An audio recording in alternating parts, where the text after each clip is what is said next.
차별금지법, 차별금지 NO, 차별조장 YES. 이 칼럼은 2022년 1월호에 실린 칼럼으로 성인권센터 센터장으로 재직 중인 김원재 센터장이 쓴 칼럼입니다.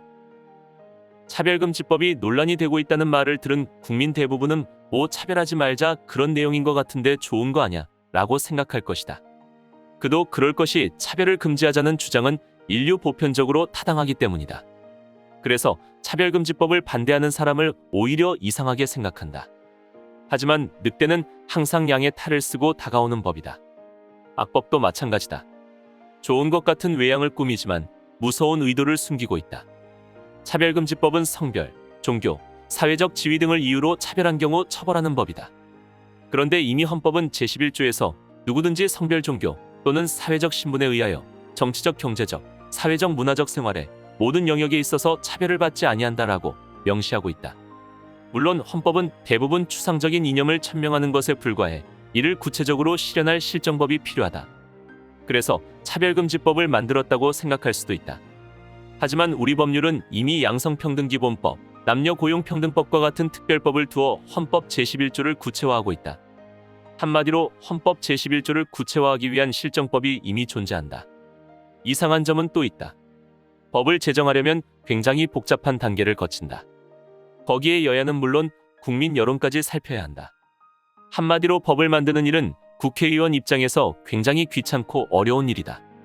그런데 차별금지법은 기독교계 국민의 꾸준한 반대에도 불구하고 이름만 바꿔가며 계속해서 발의되고 있다.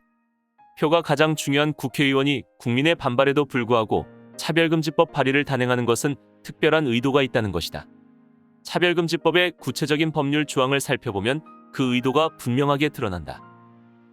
첫째, 헌법을 지킨다며 헌법을 위반하는 차별금지법.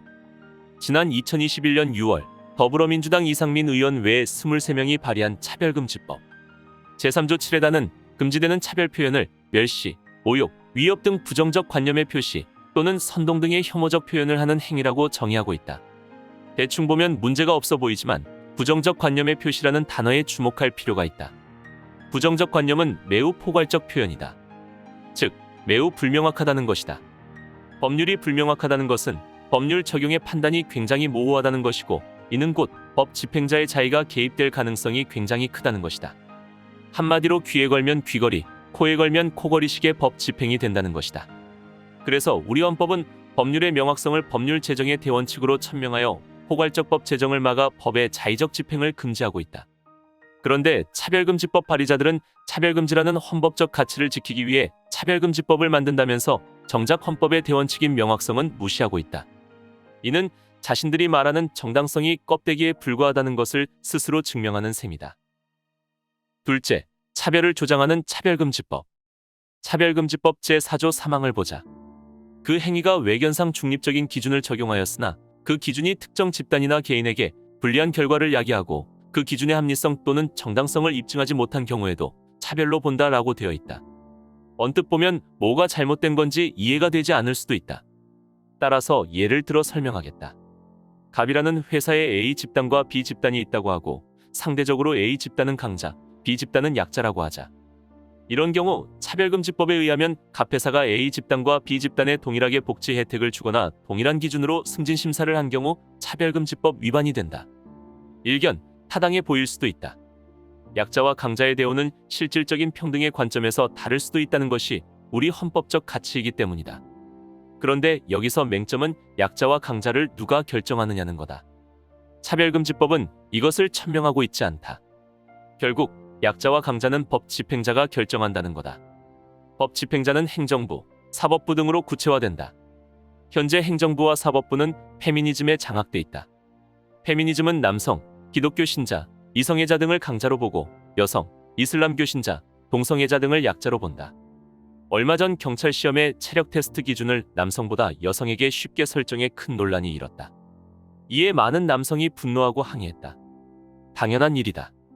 그러나 차별금지법에 의하면 오히려 남성과 여성의 체력 테스트 기준을 동일하게 설정하면 차별이 된다.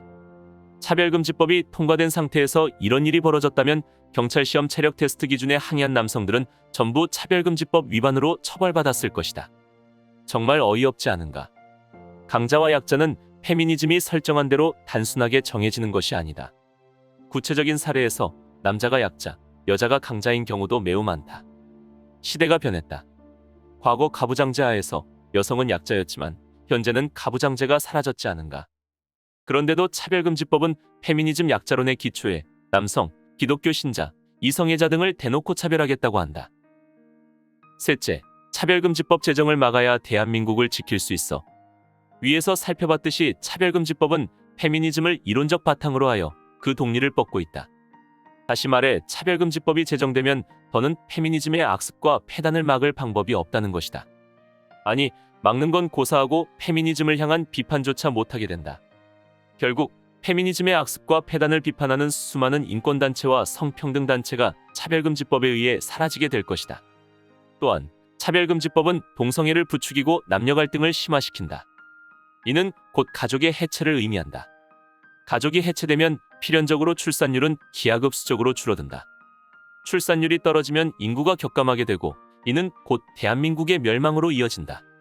차별금지법 제정 반대는 더 이상 기독교만의 어젠다가 아니다. 페미니즘을 뿌리 뽑고자 하는 이들의 어젠다이고 대한민국을 지키려고 하는 사람들의 어젠다이기도 하다. 그러므로 모든 국민이 경각심을 가지고 차별금지법 제정을 적극적으로 막아야 한다.